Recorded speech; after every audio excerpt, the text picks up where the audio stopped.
Depuis plusieurs mois, Karl Lundeborg, propriétaire de l'Ultramar sur la rue principale à Amos, observe une hausse inquiétante de vols. Il a d'ailleurs lancé lundi un cri du cœur sur sa page Facebook.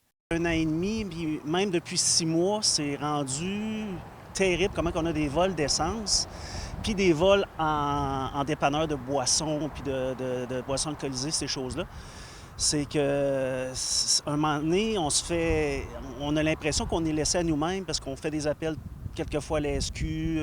Puis je comprends, des fois, il y a des affaires plus urgentes que nous à répondre. Tu sais, ça, je comprends. Ces incidents se traduisent par des pertes financières importantes, mais aussi par un sentiment d'impuissance face au manque de moyens pour y faire face. Puis c'est de l'argent qu'on ne voit pas, qu'on ne voit plus. Tu sais. Souvent, oui, mettons, il arrête la personne ou on fait un constat d'infraction. Si le client ne paye pas, il faut que je paye l'essence pareil, moi, à mon fournisseur d'essence. Pour l'homme, la situation n'est pas seulement une question d'argent.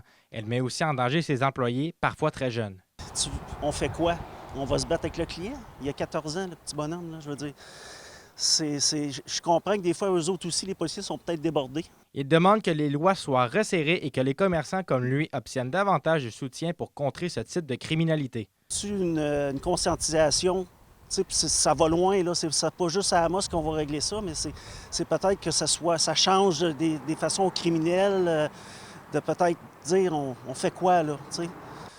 Est-ce que c'est là le problème? C'est que les lois sont pas assez strictes pour les contrevenants, ces choses-là. Il faudrait penser à ça. Il faudrait peut-être penser à aider les commerçants contre les vols et ces choses-là. En attendant, il songe à imposer le prépaiement à la pompe, une mesure déjà présente dans certaines régions du Québec pour réduire les pertes. Ben, nous, ce qu'on va faire probablement dans les prochains jours, là, on attend des confirmations d'Ultramar, là, mais ça va être comme ce qu'on voit dans le sud de la province, là, c'est le prépaiement à la pompe ou à la caisse.